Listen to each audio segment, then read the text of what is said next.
ఈ దినాల్లో మీ మాటలు వినేదానికి మీ దగ్గరకు వచ్చారు. మీరు మాతో మాట్లాడండి. అనేకులు యూట్యూబ్ దగ్గర కనిపెడుతుండగా వారిని మీరు సంధించండి. ఈ దినం 2 కొరింథీ 9వ అధ్యాయం 15వ వచనం. 2 కొరింథీ 9th chapter 15th verse. చెప్పసఖ్యము గాని ఆయన వరమును గూర్చి దేవునికి స్తోత్రం. Thanks to be God for his unscriptable gift. परमेश्वर का उसके उस दान के लिए जो वर्णन से बाहर है, धन्यवाद है. అయితే వరాలు చాలా ఉన్నాయి. అయితే కృపావరాల్లో రకరకాలు. చెప్పసఖ్యముగాని ఆయన వరమును గూర్చి ఏం చేయాలంట? దేవునికి స్తోత్రాలు చెప్పాలి. వరమును బట్టి దేవుని స్తోత్రం చేయమంటాం. ప్రతి విషయంలో కృతజ్ఞతాస్తులు చెల్లించమన్నాడు. అయితే కృతజ్ఞత కలిగి ఉండాలి.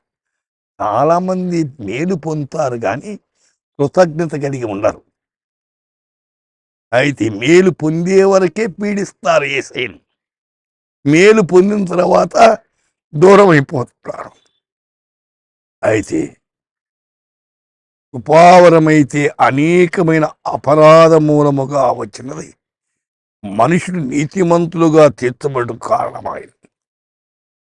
కృపావరాలు మనుష్యులను నీతిమంతులుగా తీర్చేదాన్ని. నీతిమంతుడు యేసు ద్వారా పొందిన కృపావరాలు. యేసయ్య నీతిమంతుడు. ఆయన ద్వారా అనేక కృపావరాలు, రకరకాల కృపావరాలు వారి వారి సామర్థ్యమును బట్టి దేవుడు వారికి అనుగ్రహిస్తున్నాడు. సోదరి సోదరు, నీకే కృపావరం ఉంది?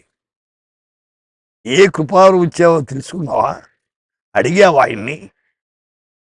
ఆయన కృపావరమును పొంది ఆ కృపావరములో సాగిపోవుట అవసరమే.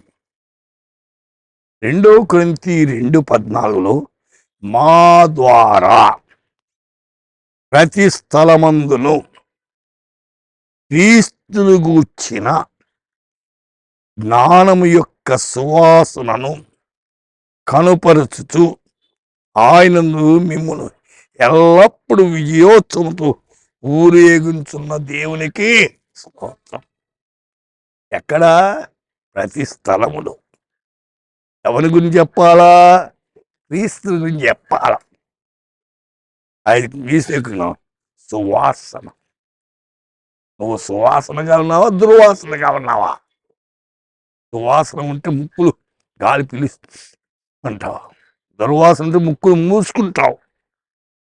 అయితే దుర్వాసనకు, చెడు వాసన నుండి మానవుడు దూరంకై సువాసనకరంగా ఉండాలి నీ వెళ్తున్న స్థలాల్లో. అయితే ఇతరులకు సువాసనకరంగా నీ జీవితం సువాసనగా ఉండాలి. ఒకవేళ దుర్వాసనగా ఉంటే ప్రభుతో చెప్పు, నీ దుర్వాసన ఒప్పుకొని సరి చేసుకుని సువాసనగా ఉండేదానికి ప్రయత్నం చేయి. ప్రార్థన చేద్దాం. దయామయుడా, మీకు వందనాలు, స్తోత్రం. ఎందరూ ఈనాడు దుర్వాసనగా ఉంటున్నారు. వారి జీవితాల్లో ఎక్కడ చూసినా దుర్వాసనే. దేవా, మేము అలాగుండక సువాసనకరంగా అనేకులు మీ దగ్గర నడిపించేదానికి మీ కృప దయచేయండి. వింటున్న శ్రోతలను మీరు కనికరించి వారక్కర్లన్నీ కృపలో తీర్చమని యేసు నామమున ప్రార్థిస్తున్నాము తండ్రి. ఆమేన్.